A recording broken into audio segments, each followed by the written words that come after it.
என் பேர் சதீஷ். சிங்காநல்லூருடைய பாரதிய ஜனதா கட்சியின் மண்டல் தலைவராக இருக்கேன்.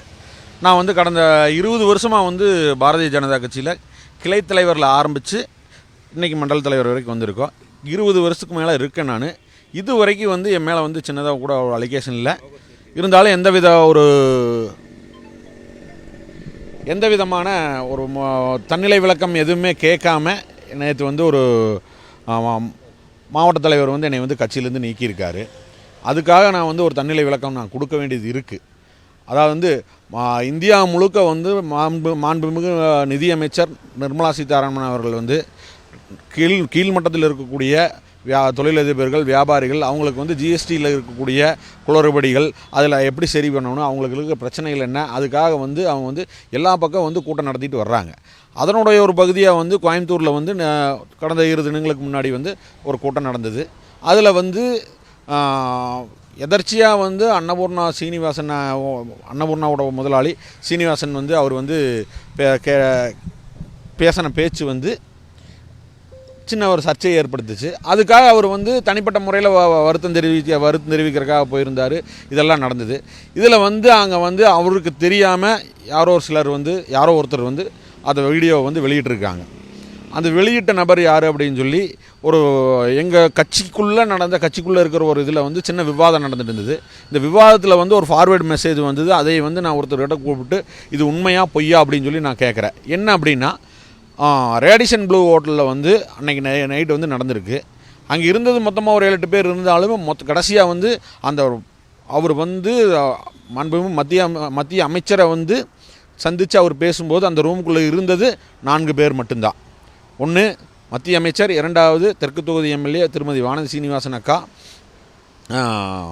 3வது அன்னபூர்ணா ஓனர் திரு சீனிவாசன், 4வது மாவட்ட தலைவர், பாரதிய ஜனதா கட்சியினுடைய மாவட்ட தலைவர் ரமேஷ்குமார்.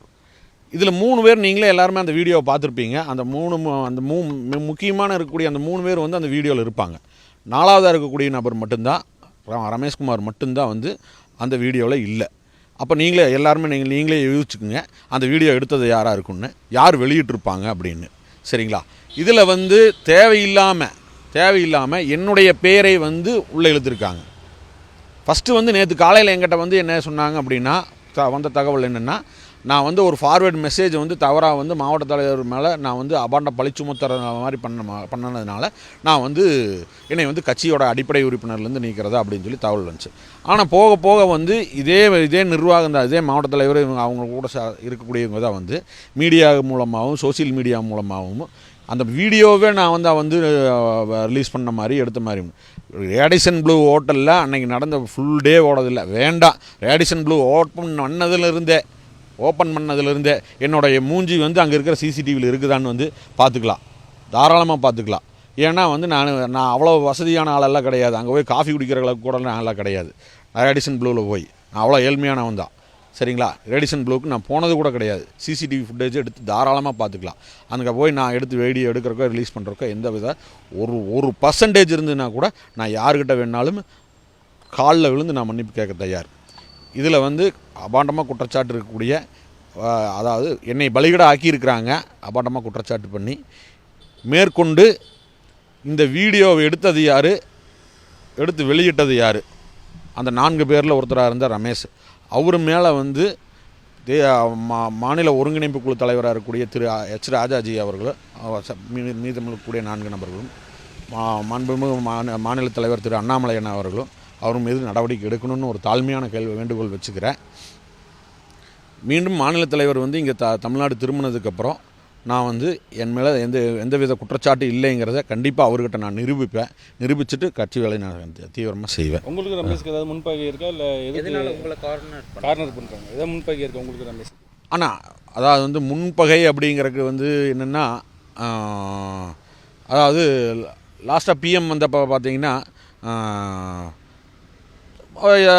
நல்லா வேலை செய்யாத நபர்கள் தொடர்ந்து 2 டைம் வந்தப்போ போனாங்க. அப்புறம் நாங்கள் கூட கேட்டோம், எங்கள் ஒர்க்கர்ஸ் இத்தனை பேர் இருக்கிறோம், அவங்கள கொஞ்சம் கொடுக்கலாமில்ல அப்படின்னு சொல்லி கேட்போம். அப்புறம் நிர்வாகி பட்டியல் போடுறது இதெல்லாம் கொஞ்சம் கான்ட்ரவர்சி இருக்கத்தான் செய்யும். இருக்குது. அந்த கான்ட்ரவர்சி நார்மலாக இருக்கக்கூடிய கான்ட்ரவர்சி தான். ஆனால் பர்டிகுலராக வந்து என்னை ஏன் கார்னர் பண்ணாங்கிறது நான் இன்னும் எனக்கே விடை தெரியாமல் இருக்குது. இன்னொன்று, முந்தானத்து நைட்டு 10 மணி சுமாருக்கு தான் வந்து அந்த குரூப்பில் அந்த மெசேஜ் விஷயம் நடக்குது. காலையில் 10 மணிக்கு வந்து நான் என்னை வந்து அடிப்படை உறுப்பினர்லேருந்து தூக்கிட்டாங்க. 20 வருஷமாக நான் வந்து பாடுபட்டது இது. 10 மணி நேரத்தில் வந்து அசால்ட்டாக தூக்கி வீசி போட்டு போயிட்டாங்க. 20 வருஷமாக நான் வந்து உடல் உழைப்பு கொடுத்துருக்குறேன், பொருளாதார செலவு பண்ணியிருக்கிறேன், எல்லாமே என்னுடைய தனிப்பட்ட இது எத்தனையும் தள்ளி வச்சுட்டு நான் கட்சிக்காக நான் இருந்திருக்கிறேன், பண்ணியிருக்கிறேன்.